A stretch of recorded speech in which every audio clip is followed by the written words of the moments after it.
जय हिंद दोस्तों अब जितनी भी आपकी एनए की आगे आने वाली वैकेंसी है उसमें कैसे क्वेश्चन आएंगे वैसे मैं क्वेश्चन आपके सामने करा रहा हूँ। ये सेट नंबर 3 है। इसमें सेम टू सेम वैसे ही सेक्शन वाइज क्वेश्चन मैंने कराए हैं जैसा कि आपके एनए की जो आने वाली वैकेंसी है उसमें ऐसे क्वेश्चन पूछे जाएंगे, चाहे हमारा बायोलॉजी हो, चाहे केमिस्ट्री हो, चाहे मैथ हो, चाहे जीके हो, चाहे जीएस हो। इनके सेम टू सेम वैसे क्वेश्चन मैं लेके आया हूँ। ये सारे क्वेश्चन सॉल्व करना दोस्तों, ये मान चलना अगर यहाँ पे आप 35 प्लस क्वेश्चन कर पा रहे हैं तो आपका जो आर्मी एनए का एग्जाम बहुत ही आसानी से क्वालिफाई हो जाए, क्योंकि ये सारे क्वेश्चन वैसे ही क्वेश्चन मैं करा रहा हूँ जैसा कि आपकी आने वाली वैकेंसियां उसमें आपको ये क्वेश्चन देखने को वहां पे मिल जाएंगे। तो वही स्टार्ट करते हैं आज क्लास। पहला हमारा सेक्शन आता है बायोलॉजी का, आता है जिसके टोटल अभी 15 क्वेश्चन आपसे पूछे जाते हैं। और इसमें जो हमारा पहला क्वेश्चन पूछा गया है इसमें पूछ रहा है कि आयोडीन प्राप्त होता है, और इसके 4 ऑप्शन क्या है। पहला हमारा है लैमिनोरिया, और दूसरा ऑप्शन हमारा है पॉलीसाइफोनिया, और तीसरा हमारा कारा, और चौथा है कि हमारा स्पायरोगोएरा। तो इसका राइट आंसर कितना हो जाएगा। राइट आंसर हमारा ऑप्शन नंबर ए हमारा बिल्कुल राइट आंसर आपका हो जाएगा। नहीं, लैमिनेरिया हमारा बिल्कुल राइट आंसर आपका हो जाएगा। दोस्तों मैं जितने भी क्वेश्चन करा रहा हूँ ना, सारे क्वेश्चन मतलब अपने पहले अपने आप करना, बाद उनका आंसर देखना, और बाद में काउंट कर लेना कितना स्कोर आपका हो रहा है। यानी अगर आपका स्कोर ये मान चलना है कि 45 प्लस तक जा रहा है तो आपकी जो तैयारी चल रही है बहुत अच्छी चल रही है। और इसके बाद जो हमारा अगला क्वेश्चन आता है क्वेश्चन नंबर 2, इसमें पूछा जा रहा है कि निम्न में से किस समूह के जीवों को डूबने से हुई मृत्यु का पता लगाने में महत्व है। और इसके 4 ऑप्शन क्या है। पहला लाइकन, दूसरा प्रोटोजोआ, तीसरा हमारा साइनोजीवाणु, और चौथा क्या है डायटम। तो इसका राइट आंसर कितना होगा। हम ऑप्शन नंबर डी हमारा बिल्कुल राइट आंसर आपका हो जाएगा। यानी जो डायटम दिया जा रहा है ये हमारा बिल्कुल सही आंसर आपका हो जाएगा। और अगला क्वेश्चन आ रहा 3 नंबर, इसमें पूछ रहा है कि पादपों में परिपक्व अंडाशय पादप के किस भाग में परिवर्तित होते हैं। और इसके 4 ऑप्शन क्या है। पहला बीज, दूसरा पुंकेसर, तीसरा स्त्री केसर, और चौथा है फल। तो इसका राइट आंसर कितना हो जाएगा। राइट आंसर नोट करना, ऑप्शन नंबर डी हमारा बिल्कुल राइट आंसर हो जाएगा। और इसके बाद जो अगला क्वेश्चन आता है हमारा 4 नंबर, इसमें पूछ रहा है कि वह जैविक क्रिया जिसमें ऑक्सीजन मुक्त होती है। और इसके 4 ऑप्शन हो गए हमारे। पहला प्रकाश संश्लेषण, दूसरा शोषण तथा उत्सर्जन, और तीसरा है शोषण, और चौथा क्या है शोषण तथा प्रकाश संश्लेषण। तो इसका राइट आंसर कितना हो जाएगा। इसका राइट आंसर नोट करना, ऑप्शन नंबर ए हमारा बिल्कुल राइट आंसर आपका हो जाएगा। वह जैविक क्रिया जिसमें ऑक्सीजन मुक्त होती कौन सी होती, वह होती है प्रकाश संश्लेषण होती है। और अगला क्वेश्चन है 5 नंबर, इसमें पूछा क्या जा रहा है कि बीमारी जिसमें उच्च मात्रा में रक्त में यूरिक अम्ल प्रधान रूप में पाया जाता है वह है। और इसके 4 ऑप्शन क्या है। पहला हमारा आर्थराइटिस, दूसरा है गठिया, तीसरा है हमारा संधिवात, और चौथा क्या है रूमेटी। तो इसका राइट आंसर कितना हो जाएगा। राइट आंसर नोट करना, ऑप्शन नंबर बी हमारा बिल्कुल राइट आंसर आपका हो जाएगा। नहीं, गठिया हमारा बिल्कुल सही आंसर हो जाएगा। और जो अगला क्वेश्चन आता है 6 नंबर, इसमें हमसे पूछ रहा है कि मनुष्य के अंगों में से हानिकारक विकिरणों में सबसे कम सुप्रभाव में अंग कौन सा है। और 4 ऑप्शन क्या है इसके। पहला आंख, दूसरा हृदय, तीसरा मस्तिष्क, और चौथा है फेफड़ा।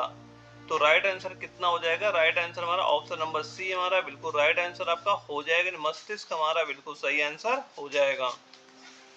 और अगला क्वेश्चन आता है विटामिन सी का सबसे उत्तम स्रोत कौन सा है। यानी विटामिन सी का सबसे अच्छा उत्तम स्रोत कौन सा है। और 4 ऑप्शन क्या है। पहला सेब, दूसरा आम, तीसरा आंवला, और चौथा क्या है दूध। तो इसका राइट आंसर कितना हो जाएगा। राइट आंसर नोट करना, ऑप्शन नंबर सी हमारा बिल्कुल राइट आंसर आपका हो जाएगा। नहीं, विटामिन सी का सबसे उत्तम स्रोत कौन सा होता है, वह आंवला होता है। अगला क्वेश्चन है 8 नंबर, इसमें पूछ क्या रहा है कि मानव शरीर में विटामिन ए भंडारित होता है। और 4 ऑप्शन क्या है। पहला यकृत में, दूसरा त्वचा में, तीसरा है फुफ्फुस में, और चौथा है क्या वृक्क में। तो इसका राइट आंसर कितना हो जाएगा। राइट आंसर हमारा ऑप्शन नंबर ए हमारा बिल्कुल राइट आंसर आपका हो जाएगा। यानी मानव शरीर में विटामिन ए भंडारित होता है कहाँ पे होता है, यकृत में होता है। और जो हमारा अगला क्वेश्चन आता है 9 नंबर, इसमें पूछ रहा है कि गल ग्रंथि यानी जो थायराइड का क्या कार्य होता है। थायराइड का क्या कार्य होता है। और हमारे 4 ऑप्शन क्या है। पहला है रक्तचाप को नियंत्रित करना, दूसरा है प्रजनन प्रणाली नियंत्रित करना, और तीसरा है उपापचय का नियंत्रण, और चौथा क्या है रोग प्रतिरोधक क्षमता को बढ़ाना। तो इसका राइट आंसर कितना हो जाएगा। राइट आंसर हमारा ऑप्शन नंबर सी हमारा बिल्कुल राइट आंसर हो जाएगा। उपापचय का नियंत्रण करना हमारा बिल्कुल सही आंसर हो जाएगा। अगला क्वेश्चन आता है 10 नंबर, इसमें पूछा जा रहा है शरीर में सबसे बड़ी अंतःस्रावी ग्रंथि निम्न में से कौन सी है। और इसके 4 ऑप्शन क्या है। पहला अवट्टु यानी थायराइड, दूसरा है हमारा पराबद्धु, और तीसरा है अधिवृक्क, और चौथा क्या पीयूष। तो इसका राइट आंसर कितना हो जाएगा? राइट आंसर नोट करना, ऑप्शन नंबर ए हमारा बिल्कुल राइट आंसर हो जाएगा। यानी अपर टू ये जो थायराइड होता है ये हमारा बिल्कुल राइट आंसर आपका हो जाएगा। और अगला क्वेश्चन आता है 11 नंबर, इसमें पूछ रहा है कि सांप, ये कछुआ लिखा है, कछुआ, छिपकली तथा मगरमच्छ जंतु किस श्रेणी में आते हैं? और इसके चार ऑप्शन क्या है? पहला है मत्स्य, दूसरा है जल स्थलचर, और तीसरा है सरीसृप, और चौथा क्या है? पक्षी। तो इसका राइट आंसर कितना हो जाएगा? वह हो जाएगा ऑप्शन नंबर सी हमारा बिल्कुल राइट आंसर आपका हो जाएगा। यानी कि सांप, कछुआ, छिपकली तथा मगरमच्छ जंतु किस श्रेणी में आते हैं? ये आते हैं सरीसृप में आते हैं। किस में आते हैं? सरीसृप में आते हैं। ऑप्शन नंबर सी हमारा बिल्कुल राइट आंसर हो जाएगा। और अगला क्वेश्चन आता है 12 नंबर, इसमें पूछ क्या रहा है कि कीट निम्नलिखित से संबंधित हैं। और चार ऑप्शन क्या है? पहला है पोरीफेरी, और दूसरा हमारा सोलिनेंट्रा, और तीसरा हमारा एनिलिडा, और चौथा क्या है? अर्थोपोडा। तो इसका राइट आंसर कितना हो जाएगा? वह हो जाएगा हमारा ऑप्शन नंबर डी हमारा बिल्कुल राइट आंसर आपका हो जाएगा। यानी कीट निम्नलिखित से संबंधित है, किससे संबंधित हो जाएंगे? वो अर्थोपोडा से संबंधित हो जाएंगे। और अगला क्वेश्चन आता है 13 नंबर, इसमें पूछ क्या रहा है कि इन अंगों में से कौन सा अवशेषी अंग नहीं है? और चार ऑप्शन क्या दिए जा रहे हैं? पहला है मस्तिष्क, दूसरा अक्लडाड़, और तीसरा हमारा अपेंडिक्स, और चौथा क्या? कान की मांसपेशियां। तो इसका राइट आंसर कितना होगा? राइट आंसर हमारा ऑप्शन नंबर ए हमारा बिल्कुल राइट आंसर आपका हो जाएगा। नहीं, अवशेषी अंग कौन सा? जो मस्तिष्क है यह एक अवशेषी अंग नहीं होता है। और जो ये हमारे तीन ऑप्शन दिए जा रहे हैं ये तीनों क्या है? अवशेषी अंग होते हैं। और अगला क्वेश्चन आ रहा है 14 नंबर, इसमें पूछ क्या रहा है कि उस बिंदु का, यानी उस बिंदु का क्या नाम है जिसे क्रोमोसोम में क्रोमैटिक जोड़ते हैं? यानी उस बिंदु का क्या नाम है जिस क्रोमोसोम में क्रोमैटिक जुड़ते हैं? और इसके चार ऑप्शन क्या है? पहला है न्यूक्लियोसोम, दूसरा हमारा है सटोमियर, और तीसरा हमारा सेंट्रोसोम, और चौथा क्या है? जीन। तो इसका राइट आंसर कितना हो जाएगा? राइट आंसर हमारा ऑप्शन नंबर ए हमारा बिल्कुल राइट आंसर आपका हो जाएगा। न्यूक्लियोसोम हमारा बिल्कुल सही आंसर हो जाएगा। अगला क्वेश्चन है 15 नंबर, इसमें पूछ रहा है कि मानव शरीर की त्वचा का सबसे बाह्य परत कहलाती है? और इसके चार ऑप्शन क्या है? पहला है स्क्लेरा, दूसरा है हमारा एंडोडर्मिस, और तीसरा हमारा एपिडर्मिस, और चौथा क्या है? हाइपोडर्मिस। तो इसका राइट आंसर कितना हो जाएगा? राइट आंसर नोट करना, ऑप्शन सी हमारा बिल्कुल राइट आंसर आपका हो जाएगा। यानी कि एपिडर्मिस हमारा बिल्कुल सही आंसर आपका हो जाएगा। और दोस्तों मैं जो क्वेश्चन करा रहा हूँ ना ये सेक्शन वाइज करा रहा हूँ। हर सेक्शन के क्वेश्चन नोट करना है किस सेक्शन में आपके क्वेश्चन ज्यादा गलत हो रहे हैं या ज्यादा सही हो रहे हैं, और जिस सेक्शन में आपके क्वेश्चन ज्यादा गलत हो रहे हैं उसको आपको ज्यादा तैयारी करने की जरूरत है वहां पे, ताकि ये अभी आपको आइडिया लगता जाए कि कौन सा सेक्शन हमारा वीक है और कौन सा हमारा स्ट्रॉन्ग है, ताकि मैं उसी हिसाब से अपने एनए की तैयारी कर सकें। आइए देखते हैं अपना अगला क्वेश्चन। और दोस्तों इसके बाद हमारा अगला सेक्शन आता है जो कि सेक्शन बी है, जो कि केमिस्ट्री का होता है। केमिस्ट्री के टोटल आपके 15 क्वेश्चन आपके आर्मी एनए के एग्जाम में पूछे जाते हैं। और तो केमिस्ट्री का हमारा पहला क्वेश्चन है, इसमें पूछ रहा है कि गैसोहॉल है, और इसके चार ऑप्शन क्या है? पहला हमारा एथिल अल्कोहल और प्लस पेट्रोल, दूसरा है हमारा प्राकृतिक गैस और प्लस एथिल अल्कोहल, और तीसरा क्या हमारा अल्कोहल में विलायित कोई गैस, और चौथा क्या? एथिल अल्कोहल प्लस मिट्टी का तेल। तो इसका राइट आंसर कितना हो जाएगा? राइट आंसर नोट करना, ऑप्शन नंबर ए हमारा बिल्कुल राइट आंसर हो जाएगा। नहीं, गैसोहॉल क्या होता है? यह एथिल अल्कोहल और पेट्रोल का मिश्रण होता है। और अगला क्वेश्चन आता है 17 नंबर, इसमें पूछ रहा है कि पेट्रोल की अपस्फोटक रोधी गुणवत्ता बढ़ाने के लिए निम्न में से किसे इस्तेमाल किया जाता है? और हमारे चार ऑप्शन है टेट्रामेथिल सीसा, दूसरा हमारा है टेट्रा एथिल सीसा, और तीसरा हमारा है टेट्रामेथिल सीसा, और चौथा क्या है? टेट्रा एथिल सीसा। यानी दोस्तों क्वेश्चन थोड़ा वो जिसके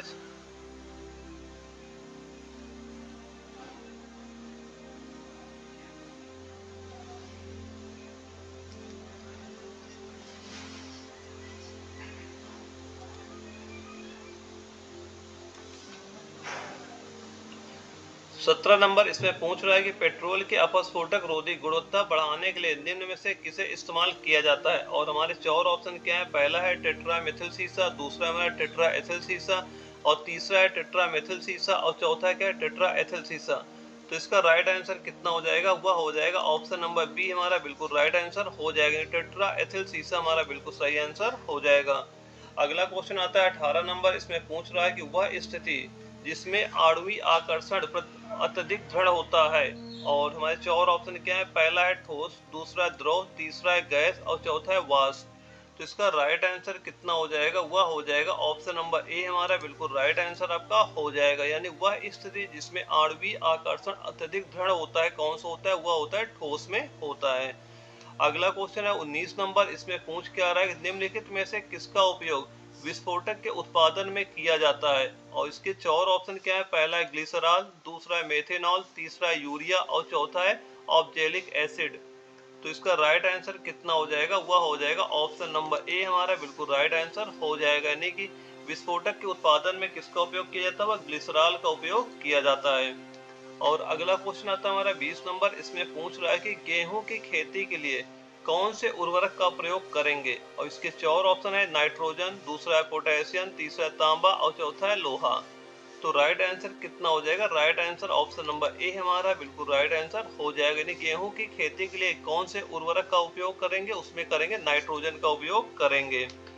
और जो हमारा अगला क्वेश्चन आता है 21 नंबर, इसमें पूछ रहा है कि क्लोरोफॉर्म का प्रयोग किस रूप में किया जा सकता है।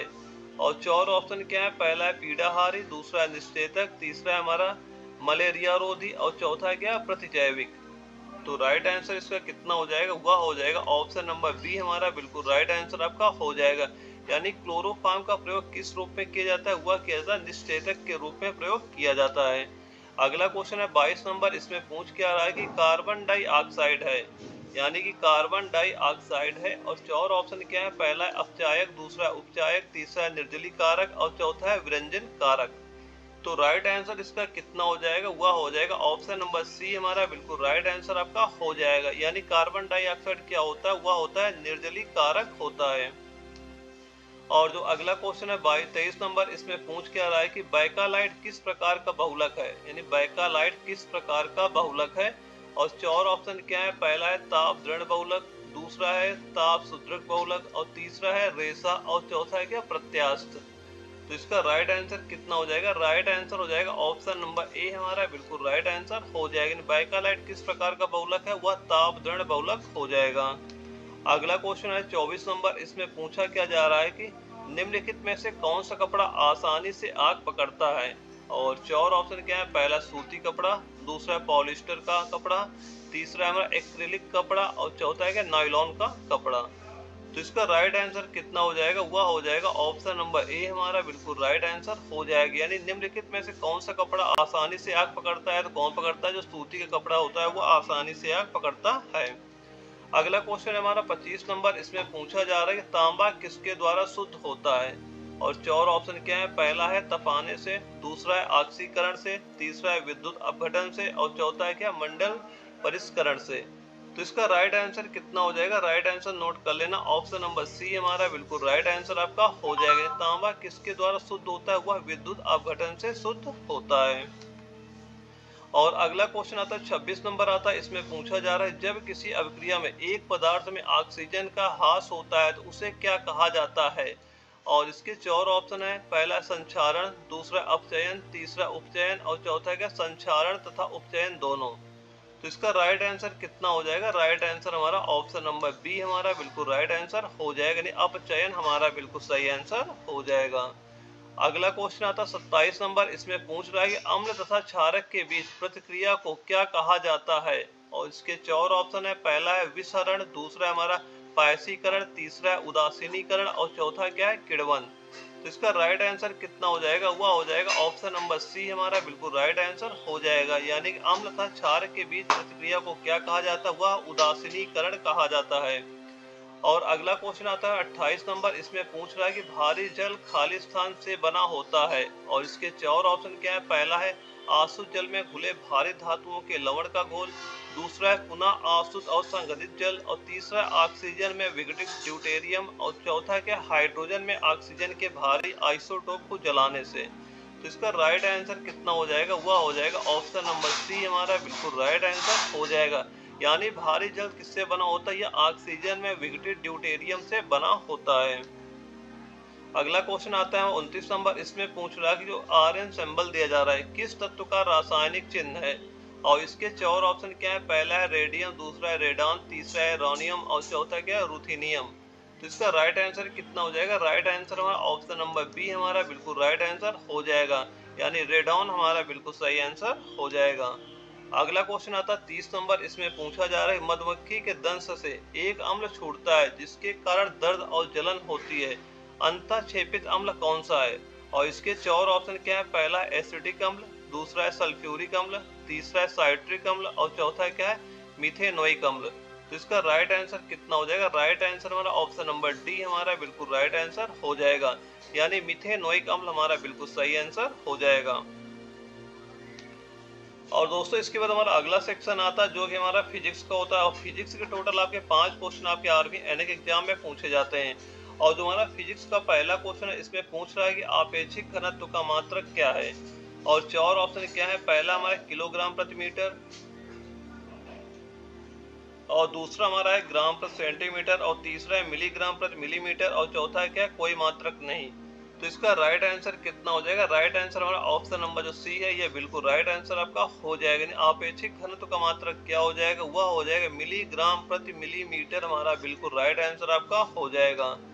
और अगला क्वेश्चन आता है गुरुत्वाकर्षण का सिद्धांत किसने प्रतिपादित किया? और चार ऑप्शन है हमारे आइंस्टाइन, दूसरा है हमारा आर्यभट्ट, तीसरा है न्यूटन और चौथा है रामानुजम। तो इसका राइट आंसर कितना हो जाएगा? वह हो जाएगा ऑप्शन नंबर सी हमारा बिल्कुल राइट आंसर आपका हो जाएगा, यानी कि क्या हो जाएगा? न्यूटन हमारा बिल्कुल सही आंसर हो जाएगा। अगला क्वेश्चन आता है 33 नंबर, इसमें पूछ रहा है कि पृथ्वी के चारों ओर चंद्रमा की गति खाली स्थान के कारण होती है। और चार ऑप्शन क्या है? पहला गुरुत्व बल, दूसरा अपकेंद्री बल, तीसरा अभिकेंद्री बल और चौथा क्या? नाभिकीय बल।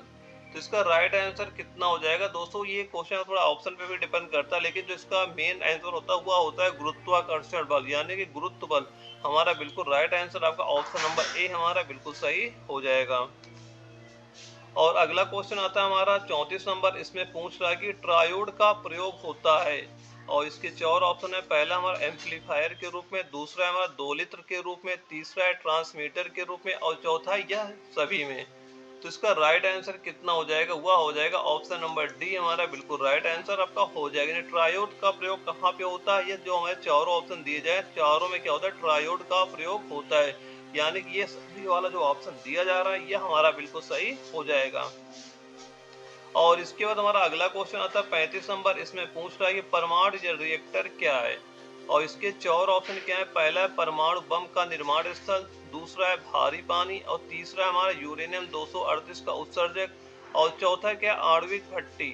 इसका राइट आंसर कितना हो जाएगा? वह हो जाएगा ऑप्शन नंबर डी हमारा बिल्कुल राइट आंसर हो जाएगा, यानी परमाणु रिएक्टर क्या होता है? यह एक प्रकार की आणविक भट्टी होती है, यानी ऑप्शन नंबर डी हमारा बिल्कुल सही हो जाएगा। और दोस्तों इसके बाद हमारा अगला सेक्शन आता है डी आता है जो कि हमारा जीके का होता है, और जीके के टोटल आपके 10 क्वेश्चन आपके आर्मी एनए के एग्जाम में पूछे जाते हैं। और जो हमारा मान लो पहला जीके का क्वेश्चन है इसमें पूछ रहा है कि निम्न में से किस राज्य में हम्पी नृत्य उत्सव मनाया जाता है? और चार ऑप्शन क्या है? पहला केरल, दूसरा कर्नाटक, तीसरा तमिलनाडु और चौथा क्या? तेलंगाना। तो इसका राइट आंसर कितना हो जाएगा? राइट आंसर नोट कर लेना, ऑप्शन नंबर जो बी है ये हमारा बिल्कुल राइट आंसर आपका हो जाएगा, यानी हम्पी नृत्य उत्सव कहाँ मनाया जाता है? यह कर्नाटक राज्य में मनाया जाता है।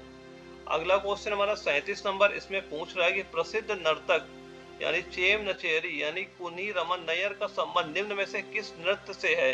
और चार ऑप्शन क्या है? पहला है कथकली, दूसरा है मणिपुरी, तीसरा ओडिसी और चौथा है सत्तरिया। तो इसका राइट आंसर कितना हो जाएगा? वह हो जाएगा ऑप्शन नंबर ए हमारा बिल्कुल राइट आंसर आपका हो जाएगा, यानी कथकली हमारा बिल्कुल सही आंसर हो जाएगा। अगला क्वेश्चन आता है 38 नंबर, इसमें पूछ रहा है कि वह कौन मौर्य शासक था जिसने उपवास के द्वारा अपना शरीर त्याग दिया था? और चार ऑप्शन क्या है? पहला चंद्रगुप्त मौर्य और दूसरा है अशोक, तीसरा है बिंदुसार और चौथा क्या? इनमें से कोई नहीं। तो इसका राइट आंसर कितना हो जाएगा? वह हो जाएगा ऑप्शन नंबर ए हमारा बिल्कुल राइट आंसर आपका हो जाएगा, यानी चंद्रगुप्त मौर्य हमारा बिल्कुल सही आंसर हो जाएगा। और जो हमारा अगला क्वेश्चन आता है 39 नंबर, इसमें पूछ रहा है कि इनमें से किस शासक को भारत का नेपोलियन नाम से जाना जाता है? और चार ऑप्शन है, पहला है चंद्रगुप्त, दूसरा अशोक, तीसरा है समुद्रगुप्त और चौथा क्या? हर्षवर्धन। तो इसका राइट आंसर कितना हो जाएगा? राइट आंसर नोट करना, ऑप्शन नंबर सी हमारा बिल्कुल सही आंसर हो जाएगा, यानी भारत के नेपोलियन नाम से किसे जाना जाता है? वह समुद्रगुप्त को जाना जाता है। ऑप्शन नंबर सी हमारा बिल्कुल राइट आंसर हो जाएगा। अगले क्वेश्चन हमसे पूछ रहा है कि शाहजहां के काल को किस काल के लिए स्वर्ण काल माना जाता है, और इसके चार ऑप्शन क्या है। पहला कविता, दूसरा चित्रकला, तीसरा लेखन कला और चौथा है क्या स्थापत्य कला। तो इसका राइट आंसर कितना हो जाएगा। ऑप्शन नंबर डी हमारा बिल्कुल राइट आंसर आपका हो जाएगा। शाहजहां के काल को किस कला के लिए स्वर्ण काल माना जाता है, तो वह स्थापत्य कला के लिए स्वर्ण काल माना जाता है। और जो हमारा अगला क्वेश्चन है 41 नंबर, इसमें पूछ रहा है कि गणपति का त्योहार 1893 में निम्न में से किसने शुरू किया था।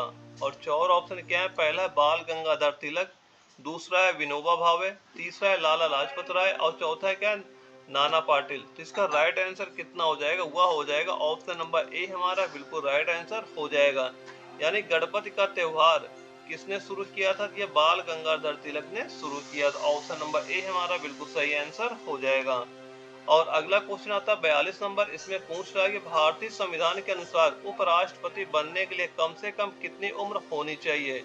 और चार ऑप्शन है। पहला 30 वर्ष, दूसरा 35 वर्ष, तीसरा 21 वर्ष और चौथा है 25 वर्ष। तो राइट आंसर इसका कितना हो जाएगा। वह हो जाएगा ऑप्शन नंबर बी हमारा बिल्कुल राइट आंसर आपका हो जाएगा। यानी भारतीय संविधान के अनुसार उपराष्ट्रपति बनने के लिए कम से कम कितनी उम्र होती है। वह होती है 35 वर्ष होनी चाहिए। और अगले सवाल में पूछ रहा है किस संविधान संशोधन द्वारा भारतीय संविधान में 9वीं अनुसूची जोड़ी गई। और चार ऑप्शन क्या है। पहला है 10वें, दूसरा 12वें, तीसरा 9वें और चौथा है प्रथम। तो इसका राइट आंसर कितना हो जाएगा। राइट आंसर नोट करना, ऑप्शन नंबर जो डी है हमारा बिल्कुल राइट आंसर आपका हो जाएगा। यानी प्रथम अनुसूची द्वारा क्या हुआ था, यानी जो हमारा प्रथम संविधान संशोधन हुआ था उसी के द्वारा क्या हुआ था, इसमें 9वीं अनुसूची को जोड़ी गई थी। यानी ऑप्शन नंबर डी हमारा बिल्कुल राइट आंसर हो जाएगा। और जो हमारा अगला क्वेश्चन आता है 44 नंबर, इसमें पूछ रहा है कि भारत में स्थित सबसे लंबी सिंचाई नहर का नाम क्या है। और चार ऑप्शन है। पहला पूर्वी यमुना नहर, दूसरा है बेतवा नहर, तीसरा इंदिरा गांधी नहर और चौथा है शारदा नहर। तो इसका राइट आंसर कितना हो जाएगा। वह हो जाएगा ऑप्शन नंबर सी हमारा बिल्कुल राइट आंसर हो जाएगा। इंदिरा गांधी नहर क्या होती है, यह सबसे लंबी सिंचाई की नहर होती है। और अगला क्वेश्चन हमारा 45 नंबर, इसमें पूछ रहा है कि निम्नलिखित में से किस देश में ग्रेट स्लेव झील स्थित है। और इसके चार ऑप्शन है। पहला ब्रिटेन, दूसरा अमेरिका, तीसरा कनाडा और चौथा क्या अफ्रीका। तो इसका राइट आंसर कितना हो जाएगा। राइट आंसर नोट कर लेना, ऑप्शन नंबर जो सी है हमारा बिल्कुल राइट आंसर आपका हो जाएगा। यानी कनाडा हमारा बिल्कुल सही आंसर हो जाएगा। और दोस्तों इसके बाद क्या होता है, हमारा अगला सेक्शन आता है जो कि हमारा मैथ का होता है। और मैथ के टोटल आपके 5 क्वेश्चन आपके एग्जाम में पूछे जाते हैं, और जो कि बहुत नॉर्मल होता है, ज़्यादा टफ क्वेश्चन आपके एनए के एग्जाम में नहीं पूछे जाते हैं। एक संख्या में जब 15 घटाया जाता है तो वह घटकर 80% हो जाती है, तो उस संख्या का 40% कितना होगा। इसमें सबसे पहले क्या निकालेंगे, हम संख्या निकाल लेते हैं। जब संख्या निकालेंगे उसका 40% कर देंगे, वही हमारा आंसर हो जाएगा। तो इसकी संख्या कैसे निकालेंगे, हम मान लेते हैं हमारी जो संख्या है वह x है। अब सवाल में क्या है, संख्या में 15 घटाया जाता है तो वो बचती कितनी, अपनी खुद की जो संख्या है उसका 80% यह बचती है। इसका 80% निकालो कितना होगा। 0 से मान लो 0 कट गया, 2 से काटो यहाँ पे कितना आ गया 4 आ गया, फिर से 2 से काटो यहाँ पे आ गया 5 हो गया। अब क्या करो, इन दोनों को कर दो यहाँ से तिरछा गुणा कर देंगे, और यहाँ से हम x की वैल्यू निकालेंगे, जो हमारी संख्या वो निकालेंगे। अब 5 गुणा इधर करेंगे कितना आ जाएगा, वह तो हो जाएगा 5x माइनस का 15 गुणे 5 करेंगे, ये हो जाएगा 75 हो जाएगा। और बराबर 1 का गुणा इधर करेंगे, इधर कितना हो जाएगा 4x ही हो जाएगा, क्योंकि यहाँ पे 4x है 4x ही हो जाएगा। यहाँ से x का मान निकालो। अब x का मान कैसे निकालेंगे, इस 4x को इधर ले आते हैं, और जो ये हमारा 75 है इधर ले जाते हैं। तो इधर मान लो कितना हो जाएगा, यह हो जाएगा हमारा 5x माइनस का 4x और बराबर कितना यहाँ पे 75। और यहाँ से घट जाएगा, x का मान कितना निकल के आ गया 75, x का मान हमारा निकल के आ गया है। अब यहाँ से क्या करेंगे, अब तो हमारी संख्या कितनी निकल के आ गई, संख्या निकल के आ गई हमारी है 75। अब हमसे पूछ रहा है कि उस संख्या का 40%, यानी जो हमारी संख्या निकली है उस संख्या कितना निकाला 40%। अब क्या करें, जो 75 मान लो x का मान निकला, अब इसी के निकालो 40%, जो कि हमसे पूछा जा रहा है। क्या पूछा जा रहा है, 40% हमसे पूछा जा रहा है। तो इसे काटो, 25 से काट दो, 25 से काटो कितना हो गया, 25 या 75 हो जाएगा। और इसे काटो कितना हो जाएगा, यह हो जाएगा 4, यानी कि इधर काटा तो हमारा कितना आ गया 3 आ गया, और इधर काट दिया हमने कितना 4 आ गया। ठीक है, अब क्या करना है, 4 से इसे काट दो कितना आ गया 10 हो गया, यानी कितना हो गया 3 गुणे 10, यानी कितना मान निकल के आ गया 30 निकल के आ गया। यही हमारा क्या हो जाएगा आंसर हो जाएगा। ऑप्शन नंबर सी हमारा बिल्कुल राइट आंसर आपका हो जाएगा।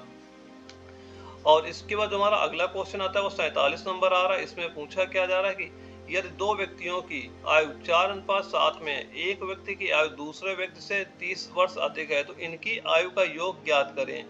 तो सबसे पहले जो दिया जा रहा है वो हम मान निकाल लेते हैं, यानी कि अगर इनका अंतर निकालना है, अंतर कैसे निकालेंगे, इससे पूछा जा रहा है ये दो व्यक्तियों की आयु का अनुपात कितना दे रहा है 4:7। अनुपात कितना दे रहा है, वो दे रहा है 4:7। एक व्यक्ति की आयु दूसरे व्यक्ति से 30 वर्ष अधिक है।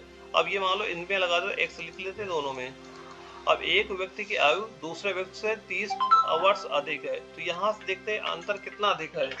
यहाँ से अगर देखते हैं कितना अधिक है तो यहाँ से अधिक है 3x, यानी 7x में अगर 4x घटाते हैं आता है 3x आता है, लेकिन ऐसे अंकों में कितना दे रहा है 30 दे रहा है। तो 3x का मान आ गया 30। यहाँ से निकाल लेते हैं x कितना हो जाएगा, 3 से कर देंगे भाग तो आ जाएगा 10। अंतर कितना आ गया 10 आ गया।